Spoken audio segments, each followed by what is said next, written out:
দুপুরবেলা আমি আমার বাচ্চাকে নিয়ে আসছিলাম, এখানে টলি ছিল, মাটি নিয়ে আসলো, দিয়ে টলি পুঁতে গেছে। আমি আমার বাচ্চাকে বলছি চলো আব্বু আমরা টলি দেখে আসি, ওখানে পুঁতে গেছে, মানে আমার দাদাও আছে ওখানে। পরে আমি আমার বাচ্চা দুইটা নিয়ে আসিছি, দুইটা কুলে নিছি। পরে আমার ডেনা লাগে গেছে, আমি বলছি আব্বু তুমি একটু নামো, হাঁটে চলো। পরে আমার বাচ্চা হাঁটে পিছন পিছন আসছে, আমি সামনে দিয়ে যাচ্ছি। আমি ওই গর্ত পার হয়ে গেছি, আমার বাচ্চা ওই গর্ত পার হতে লেগে খেয়াল করেনি, লাড়া দিয়ে পুরো আছে। পরে লাড়ার পর পাও দিছে আর ওই যে গর্তের মধ্যে নেমে গেছে। পরে মা মা করে ডাকছে, আমি পিছন ঘুরে দেখছি আমার বাচ্চার মা মা শুনতে পাচ্ছি, কিন্তু আমি দেখতে পাচ্ছি না। একটু আগে এসে দেখছি ও গর্তের মধ্যে থেকে মা মা করে ডাকছে, হাত দেখতে পাইনি। পরে আমি কান্দা শুরু করেছি। আমার শ্বশুর আমার শ্বশুর তাড়াতাড়ি দৌড়ে আসে, দেখছে ওর মধ্যে দিয়ে সবাই মিলে ইয়া করছে, বলছে এই ফেলো না, লাড়া ফেলো না, লাড়া ফেললে তো বাচ্চা ঢাইকে যাবে না। আমার শ্বশুর নিষেধ করছে লাড়া ফেলো না, লাড়া ফেলো, দাঁড়াও দাঁড়াও দেখি। পরে আর আন্দার তো ওর ভিতরে আর কিছু দেখা যাচ্ছে না, লাড়া পড়েনি। এখন আগে থেকে পড়া আছে কিনা বলতে পারবো না। আড়াইটে বা পৌনে তিনটার দিকে আমরা সংবাদ পেয়েছি যে এই জায়গার মধ্যে 5-এর ভিতর 2 বছরের একটা বাচ্চা পড়ে গেছে এবং উদ্ধার করা প্রয়োজন। এই সংবাদ পাওয়ার পর চাঁপাইনবাবগঞ্জ, রাজশাহী এবং তানোর ফায়ার স্টেশনের 3টা ইউনিট আমরা এসেছি। আসার পর দেখলাম এখানে যে পাইপের ভিতর যেখানে যেখানে মানে পড়ে গেছে ওই জায়গার মধ্যে আমরা আসার আগে পাবলিকরা কিছু চেষ্টা করেছে, কিছু মাটি এবং কিছু খড় গর্তের ভিতর পড়ে গেছে। তারপরও তারা আমাদেরকে জানাইছে 35 থেকে 40 ফিট নিচে বাচ্চাটা আছে। কি বুঝলেন ভাই?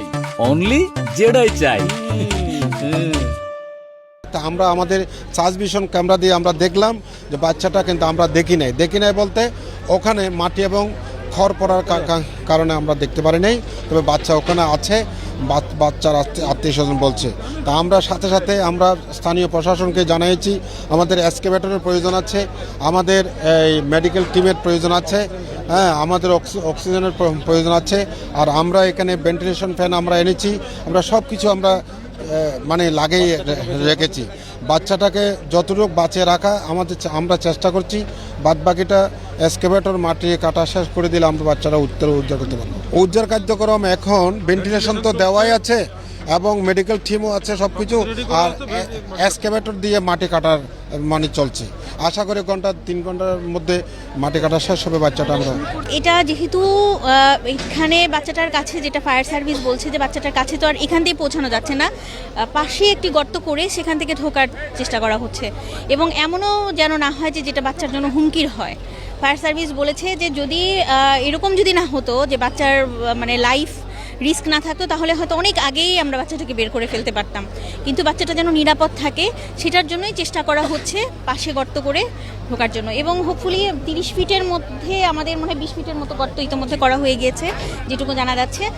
আর এই তো এখন আপনারা সবাই দোয়া করেন, আমরা সবাই দোয়া করি যেন বাচ্চাটাকে আমরা সুস্থভাবে উদ্ধার করতে পারি।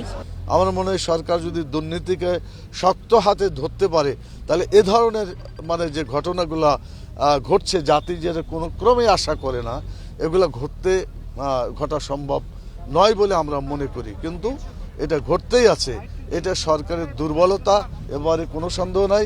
এবং এই প্রকল্প যারা করেছে তাদেরকে আইনের আওতায় এনে তাদেরকে দৃষ্টান্তমূলক শাস্তি দিলেই পরবর্তী কোনো জেনারেশন বা যারা এটা করবে তারা সতর্ক হয়ে যাবে।